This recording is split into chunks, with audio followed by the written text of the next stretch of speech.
Hello Stampers, this is super awesome stamper Shirley Merker. I'm an independent Stampin' Up! Demonstrator from Wisconsin, USA. In this video, I will show you how to create this purplish-y hand stamped greeting card, so let's get started. The card base is fresh Fressia, and I've already processed it through using my Hive 3D embossing folder. It's got these nice deep hexagons reminiscent of a beehive. And I am a beekeeper, so I really like this suite, and I really like this embossing folder. All right, so our next layer, or our first layer, is going to be our strips. Now, when I started designing this card, I started with my ribbon. This is the gorgeous Grape sheer ribbon, and I quickly learned that I only had scraps left of this cardstock. I didn't have any full sheets, so I decided that I'm just gonna make the scraps work for me. So you don't always have to have a mat of cardstock behind a focal point to make it interesting. So we're going to use these two strips.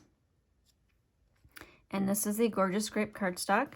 They measure 1 by 3/4 inches or 2.5 by 9.5 centimeters. Now you just use whatever you've got in your scrap bin. This is just what I had. And I'm placing them not next to each other, a little bit of space in between to add visual interest. And then my next layer is going to be this Designer Series paper piece from the Heart and Home collection in the spring catalog. And I wanted the green up because I want to bring the green in because I'm going to color the stem green. Again, using the green glue, and that will help the paper sink into that embossing folder, all those crevices. All right, my next layer is going to be another scrap. I like using scraps. I like to use them up instead of cutting into a full sheet. This is fresh Fressia again. It measures 1.5 by 3 inches, and then I'm just eyeballing it, centering it between the two gorgeous Grape mats. And it measures 3.8 by 7.6 centimeters. Just find a scrap that fits your die cut shape. Now, I already die cut this, but I wanted to show you. Here's the stamp. It's a cling stamp, and I am going to use the Highland Heather ink pad and stamp it on there. And then I will run it through the Big Shot with my die cut, and out comes this. Didn't want to have to watch you or make you watch me die cut that sheet. And then I'm grabbing my watercolor pencils. It's the assortment 2. It has all of these colors included in the pack. I am grabbing the gorgeous Grape one and the garden green one. And I've already done some of the flowers, so you don't have to watch me color them all. But it's a real quick technique. This has got a dark color. Perfectly color coordinates with the ribbon and the cardstock. So you can certainly add a watercolor wash to this, but I chose to leave it the dark color. And then I'm just going to take the garden green and run it along the stem. Now I don't care if I get off that stem line. Gives it kind of an organic look if it comes kind of off. And having the Highland Heather ink on the stem kind of provides a little bit of a natural shadow.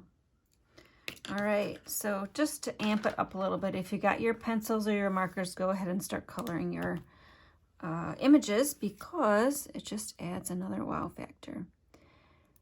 I'm gonna attach this using my green glue because I can kind of put it thinly where I need it, thin strip down the stem. And then I'm going to try to not get glue on my hands. Oh, and I see I've already changed my design. So for the sample card, I had wrapped the ribbon around. We're going to have to do a little something different. How about, and I generally tie my bows. Should we do a real bow? I generally tie my bows right off the roll so that I don't waste any ribbon. So all I did was bunny ears there. And pull it tight. And I want a really small bow, because the flowers are pretty delicate. I don't need a large bow overpowering it there. All right, and that tail is flat, no angled edge, so I'll make this one flat as well. We're gonna set that right there with a glue dot. So leave a comment, let me know which bow you like, the knotted one or a bow with the loops.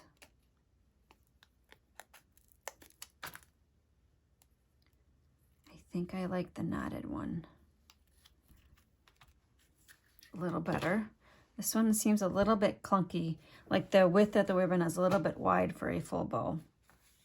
All right, I already pre-stamped my sentiment, "You're the nicest," because I wasn't sure that I could get it stamped straight on camera. And for this one, I'm going to grab my Stampin' Seal. So you just run it at about a 40-degree angle and then twist or lift up and to break that adhesive. Okay, and that's going to be for the inside. And then for the sample card, I used our brush brass butterflies. Let's pull out our bumblebee trinkets. It's those are the part of the Heart and Home collection. Now that I've got this heavier bow on here, I can probably put a butterfly or a bumblebee trinket on here instead. And I think I will. I'll put one right up there. So we attach the trinkets using a glue dot.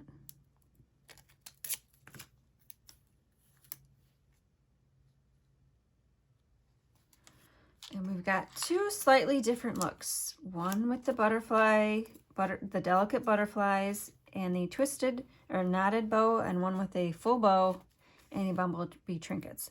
Leave a comment below and let me know which design you like better. And make sure you like and subscribe before you head out of my channel. And before you leave, I will be doing a short catalog tour showing you where these products are found in our catalogs. So our January to June mini catalog, the brushed brass butterflies are on page 15. They're number 4. You get 80 adhesive back pieces for $10. And the pattern paper that I used is from the Heart and Home Suite, page 59 right here. And this is the pattern that I used. I also used the Hive 3D embossing folder right there to emboss the Fresh Fressia card base. And from the annual catalog, I used the Highland Heather cardstock and also the Fresh Fressia cardstock from the In Color collection and the basic white cardstock. Here's that gorgeous grape ribbon. It's called Gorgeous Grape Sheer Ribbon. And that's the catalog tour for this time. So thanks for watching. Hope you enjoyed my short video tutorial, and we'll stamp with you soon. Bye.